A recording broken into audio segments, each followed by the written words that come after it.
नमस्कार, मैं हूं Amod Srivastava. Amazing thought, amazing message, amazing information की दिशा में आज एक कदम और आगे। आज के इस दो चिंतन का विषय है जीवन का आनंद और स्वार्थी प्रजा। आपको ये मेरा वीडियो अच्छा लगे तो लाइक करें, शेयर करें और लाल बटन दबाकर सब्सक्राइब अवश्य करें। साथ ही बेल आइकन दबाना बिल्कुल ना भूलें। आज के इस प्रथम चिंतन का विषय जीवन का आनंद। बहुत समय पहले की बात है जब सिकंदर अपने शक्ति के बल पर पूरी दुनिया पर राज करने लगा था। वह अपनी शक्ति पर इतना गुमान करने लगा था कि अब वह अमर होना चाहता था। उसने पता लगाया कि कहीं ऐसा जल है जिसे पीने से व्यक्ति अमर हो सकता है। देश दुनिया में भटकने के बाद आखिरकार सिकंदर ने उस जगह को खोज ही लिया जहां पर उसे अमृत प्राप्त हो सकता था।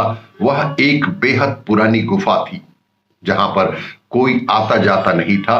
देखने में वह बेहद डरावनी लग रही थी, लेकिन सिकंदर ने एक जोर से सांस ली और उस गुफा में प्रवेश कर ही लिया। वहां पर उसने देखा कि गुफा के अंदर एक पतली सी अमृत का झरना बह रहा है।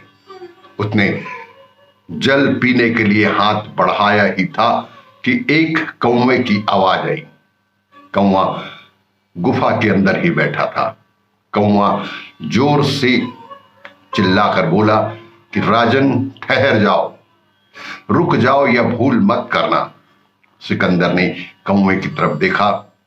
वह कौवा बेहद ही दयनीय अवस्था में पड़ा हुआ था। पंख झड़ गए थे, पंजे गिर गए थे, बस एक कंकाल मात्र ही शरीर में शेष रह गया था।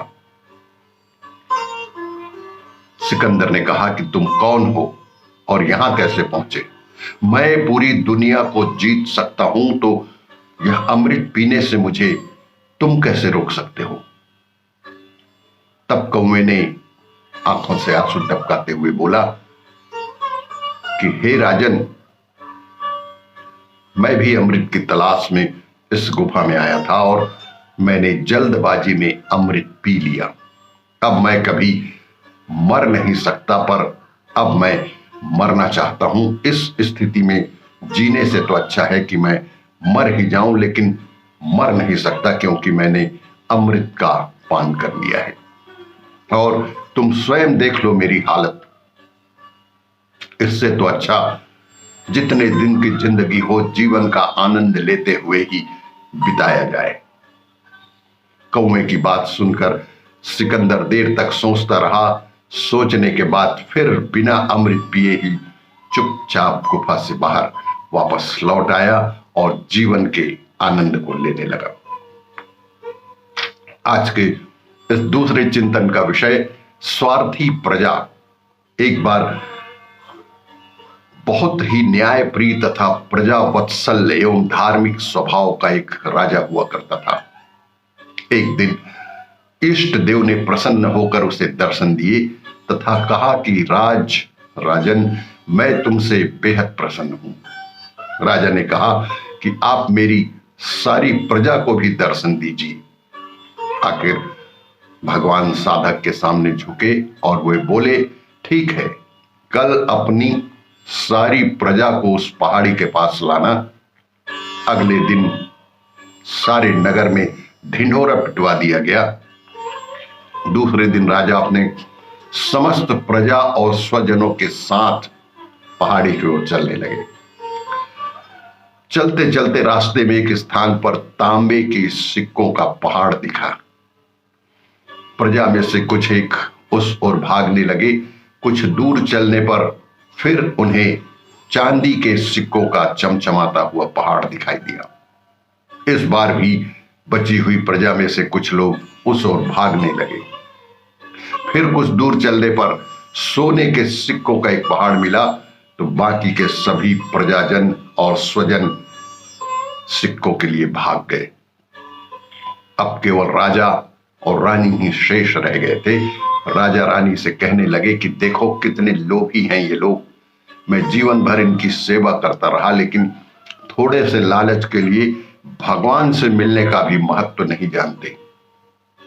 कुछ दूर चलने पर राजा और रानी ने देखा कि सप्तरंगी आभा बिखेरता हीरों का एक पहाड़ है। अब तो रानी से भी नहीं रहा गया और हीरो के आकर्षण में वह भी हीरो के पहाड़ पर दौड़ पड़ी। बड़े ही दुखद मन से राजा अकेले ही आगे बढ़ते गए। वहां सचमुच में भगवान उसका इंतजार करते खड़े थे।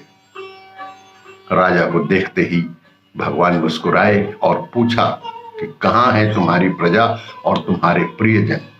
मैं तो कब से उनसे मिलने के लिए बेकरारी से उनका इंतजार कर रहा हूं। राजा ने शर्म और आत्मग्लानि से अपना सर झुका लिया कि मेरी सारी प्रजा कितनी स्वार्थी निकली। आपको ये मेरा वीडियो अच्छा लगे तो लाइक करें, शेयर करें और सब्सक्राइब अवश्य करें। धन्यवाद।